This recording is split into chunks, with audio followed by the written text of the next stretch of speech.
Olha só, gente, como eu falei para vocês, uma das entrevistas do nosso programa hoje é com um profissional, um artista, que eu admiro muito pela jornada dele, mas essencialmente pela arte dele, profissionalmente como ele se posiciona hoje. É o Santídio Pereira. Aos 8 anos, ele que nasceu no Piauí, começou a se aventurar no campo das artes, muito cedo, né? E aí ele percorreu o universo da xilogravura, que eu sou mega apaixonada, acho super difícil, muito elaborado. E aí, através das cores, imagens e sensações, ele começou a resgatar memórias afetivas. Aí, assim, é mais uma forma de eu me apaixonar, e a maioria das pessoas que conhecem o trabalho do Santídio Pereira gostar do trabalho dele, porque ele foi por um viés que não tem como apresentar verdades, né? E é por isso que ele é hoje o artista que ele é. Então, assim, ele começou por essa questão das memórias afetivas, depois ele começou a explorar elementos da natureza, as bromélias, os pássaros, tudo que orbitava em torno do universo dele ainda por aqui. Ele nasceu em Isaías Coelho, aqui no Piauí, e aí o fazer artístico, ou se projetar, ou se identificar, essa simbiose com a arte do Santídio Pereira veio desde criança. A partir daqui, eu vou dar uma pausa, porque é ele mesmo quem vai contar a própria história, mas queria dizer que é uma honra, uma alegria entrevistar o Santídio. Eu conheço e acompanho o trabalho dele, sou muito apaixonada por tudo isso que eu falei com vocês aqui agora, e por tudo isso que vocês vão ver que ele realmente traz através da arte dele. Então, Santídio, super obrigada por estar aqui com a gente. Obrigada pelo teu tempo. Eu queria mesmo quando você viesse ao Piauí te entrevistar, mas nunca dá certo, é uma agenda sempre muito corrida a tua. Já até me ofereci para te hospedar, mas assim, o importante é que a gente está falando aqui hoje, né? E que essa fala... Você está me ouvindo ainda, Santídio? Tá ouvindo, né? Alguém me ajuda só aqui, a gente vai continuar a entrevista aqui, deixa eu só ajudar aqui, que apareceu uma notificação que eu não consigo identificar. Pronto. Então, ok, já consegui identificar. Então, assim, é uma alegria estar falando com você, muito obrigada. Então, eu queria que você se apresentasse do seu jeito, porque eu fiz do meu jeito, mas a gente queria saber mais sobre o teu trabalho, da tua jornada, dessa infância até onde você está. Muita coisa aconteceu. E o que aconteceu? Em que página você está hoje? Bem-vindo ao Falando Nisso. Primeiramente, eu queria agradecer o convite, falar que é uma alegria poder estar conversando com vocês. Contando a minha própria história, eu nasci, como você bem disse, no interior da cidade de Isaías Coelho, na zona rural. Lá eu passei a minha primeira infância, junto com meu bisavô.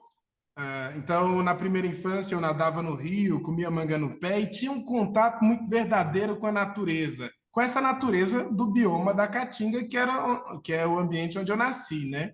Com 6 ou 7 anos de idade, eu vim para São Paulo. Estou aqui até hoje, né? Tenho 26 anos.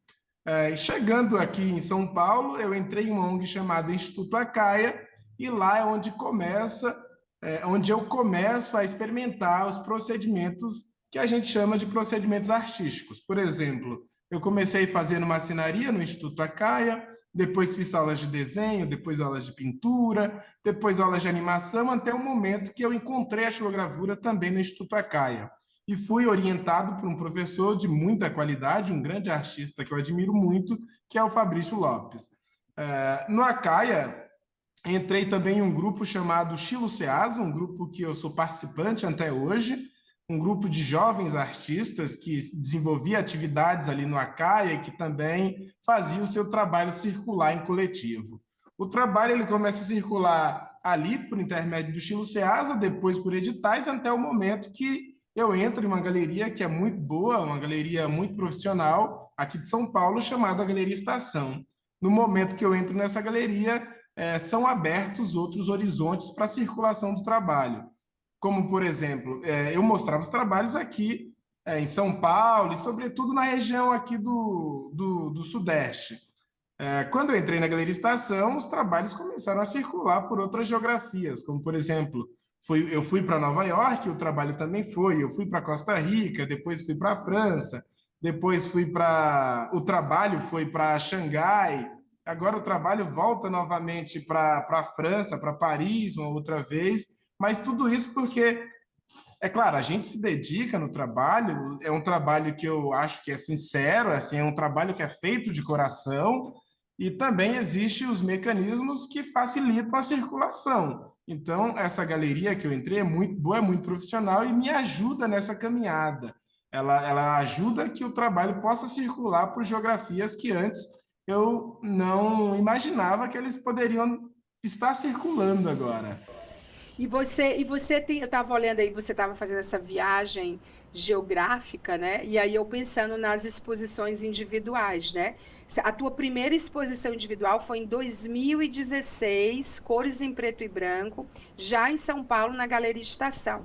Aí você expôs muito em São Paulo em anos seguidos, né? 18, 19, 22, 23, mas não só em São Paulo, como em Nova York, Entre Dois Céus, né, na BX Galeria, em 2019, em Nova York, né? E aí depois você foi para a Galeria Estação, volta para a Expo em São Paulo e depois você foi para o Uruguai. Só que quando a gente vai para o universo das exposições coletivas, é impossível dizer todos os lugares, porque assim, tem de tudo, né? Tem inclusive uma exposição na China, né?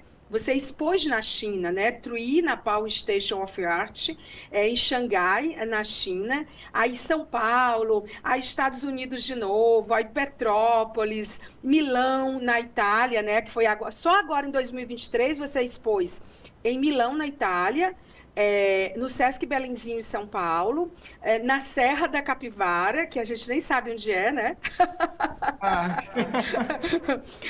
Mas a exposição foi Pedra Viva, Serra da Capivara, o grande legado de Nieg Dom. Ele expôs no MUB, tá, gente? Tava tirando onda aqui. No Museu Brasileiro da Escultura e Ecologia, também em São Paulo. Mas, assim, você viajou o Brasil e expôs nas galerias mais importantes, né, no sentido de projetar e de tornar conhecido o seu trabalho.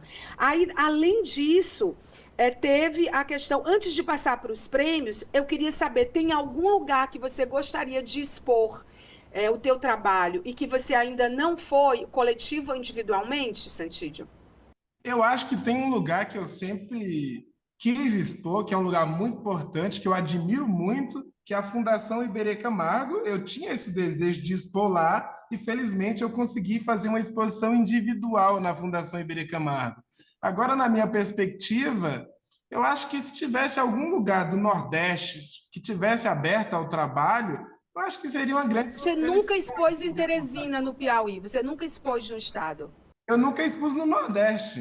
Assim, eu nunca participei de uma exposição no Nordeste do Nada. Brasil. Acredito que não, salvo engano da memória, acredito que eu nunca participei de uma exposição no Nordeste do Brasil. Só se foi sem a tua autorização, né? Sem o teu conhecimento, né? Mas assim, é incrível porque assim, você está atuando com exposições desde 2018. Então tem que ter uma exposição tua no teu estado, nesse Não ponto sei, é de você que está partida, dizendo. né? Mas não tem, você está dizendo que você não expôs em lugar nenhum do Nordeste, Se né? me convidarem, eu vou.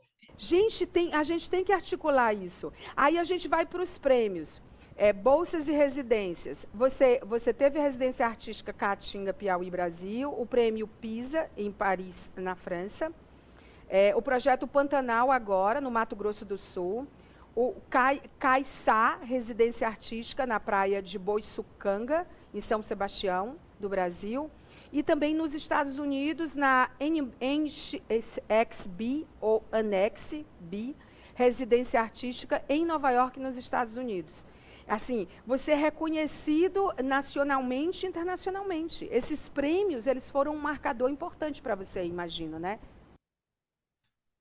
Eu acho que, além dos prêmios, as idas para esses lugares foram muito importantes para a minha formação como ser humano e, sobretudo, para a minha formação como artista.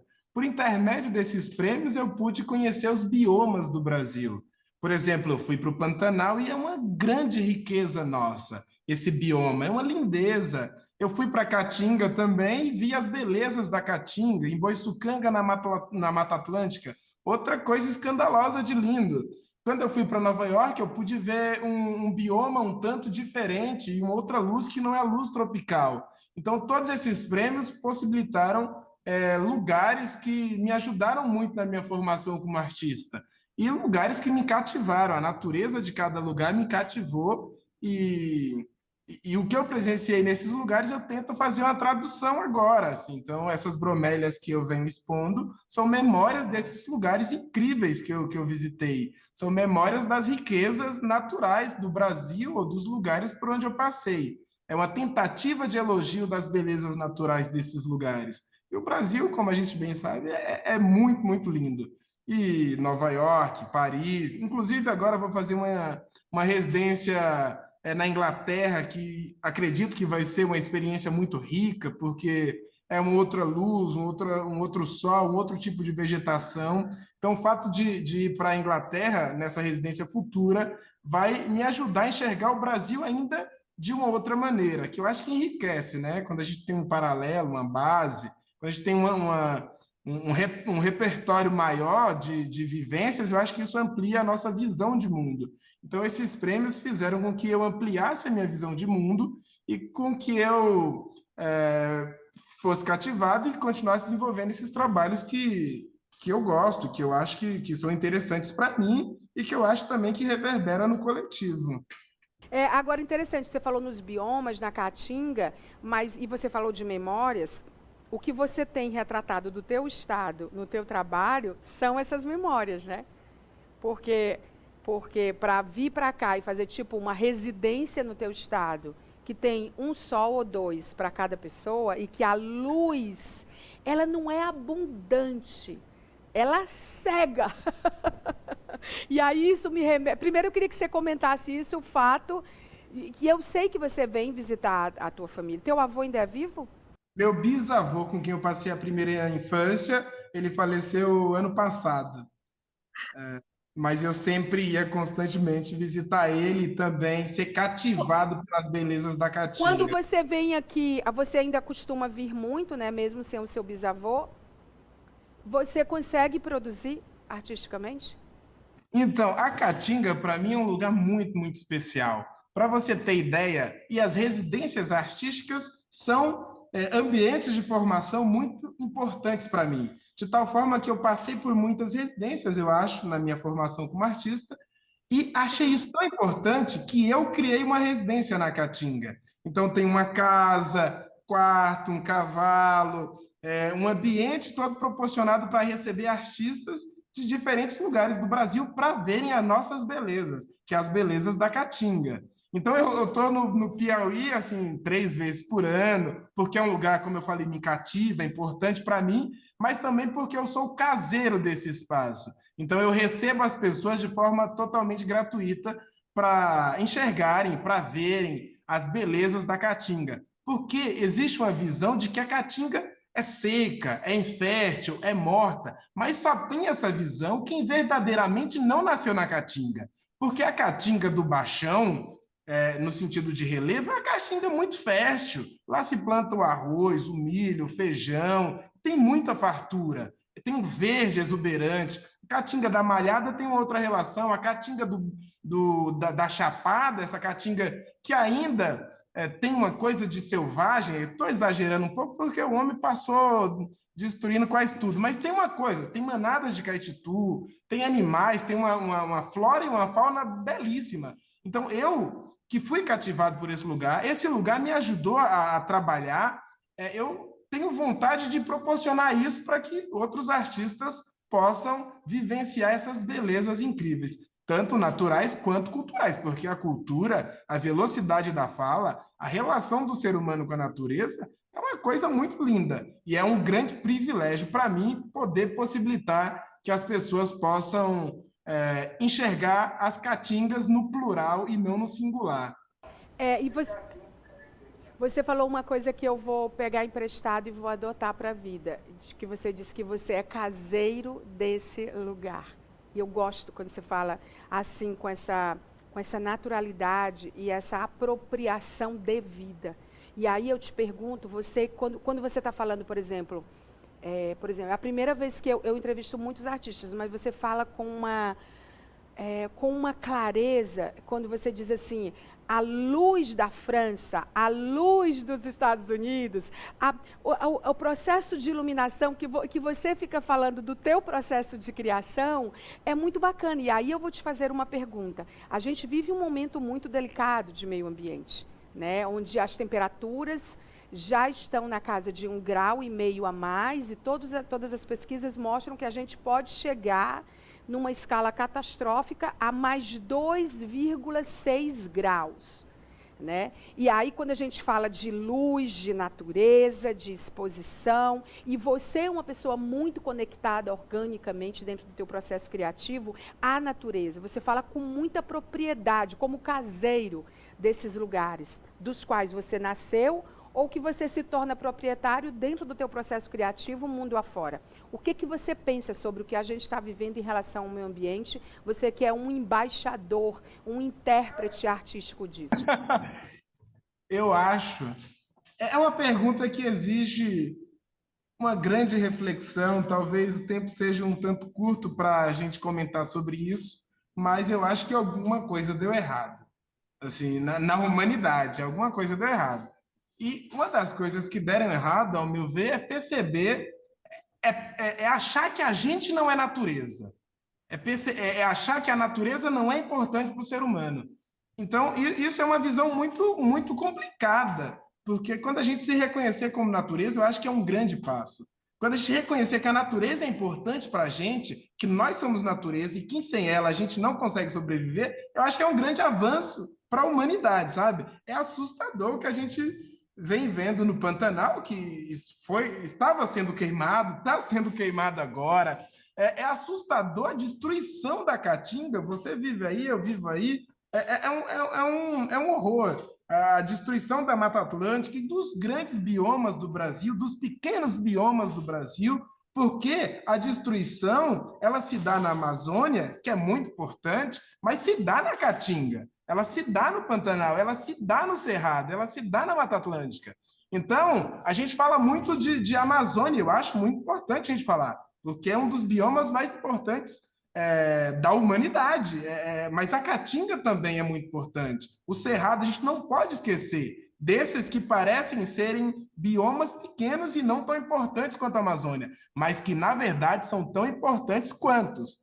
Então, fazer um elogio das belezas desses lugares é de tal modo jogar luz ou fazer um recorte para que as pessoas percebam que isso é importante para a gente como ser humano e como humanidade, né? Então, a partir do momento que a gente acha que quando uma graminha nasce no asfalto, isso é uma sujeira, ou quando uma árvore nasce no quintal, você tem que cortar, existe um problema na humanidade, sabe? Um problema cultural, que não é cultural aqui do Brasil, mas é cultural do mundo, é uma cultura mundial, que está entendendo a natureza de um jeito completamente diferente, eu acho, sabe?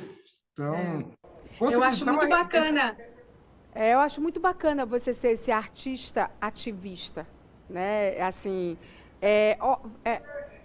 não tem como ser diferente. Eu sei que você vai dizer isso, não tem como ser diferente. Mas para você talvez seja natural. Para a gente ver isso em você é um presente. Entende assim? Porque é o que a gente precisa de mais vozes em todas as áreas falando sobre isso. E você fala com muita propriedade. E aí eu queria retomar, só para a gente já ir caminhando para o nosso final de entrevista, infelizmente, que você tem coleções públicas na Pinacoteca do Estado de São Paulo, Coleção Cisneiro em Nova York, Museu de Arte do Rio, no Mar, né? Fundação Cartier para Arte Contemporânea, em Paris, na França, publicações selecionadas que começou em São Paulo, em 2016, depois em 2018 no livro Arte Popular Brasileira, Olhares Contemporâneos, depois Bom Criolo, do Adolfo Caminha, pela editora Toda Vida, a Estilo, Corpo e Paisagem, né, pelo Sesc São Paulo, em 2019, em 2021 o Trees, na Foundation Cartier, é uma mistura de inglês com francês aqui, Pour l'Arte Contemporaine, e o Power Station of Art, editora Xangai, né, na China, e também em 2022 pela Botânica Galeria, a gente percebe a diversidade do alcance do teu trabalho a partir do perfil dessas galerias no Brasil e mundo afora. E em 2023 nascia Amo Floresta, que eu acabei de mencionar, que foi em Milão também. Então, assim, são publicações selecionadas que teu trabalho faz parte dela. Então, assim, já é uma marca... porque antes, quando a gente falava de marcas globais, a gente falava de repercussão global. Hoje, as marcas globais, elas passam por outras verticais. É a potência, né? Tem a potência e tem a influência, mas o teu trabalho é muito potente. Por isso que a gente quis te trazer aqui, dizendo que eu fico constrangida como piauiense, que o Piauí nunca fez essa exposição. Me sinto quase obrigada como jornalista e promotora do meu estado, do nosso estado, de não ter você aqui, e fico me dizendo o que eu vou fazer quanto a isso. Porque você precisa vir aqui, expor aqui. Não, iremos, estamos. Hashtag vem. Para mostrar para nós Pois é. Hashtag quero exposição do Santídio Pereira no Piauí. Tem que ser um hashtag bem grande mesmo, um outdoor. Seria uma grande felicidade para mim poder voltar para casa e poder mostrar a minha visão da minha própria casa e dos lugares por onde eu passei.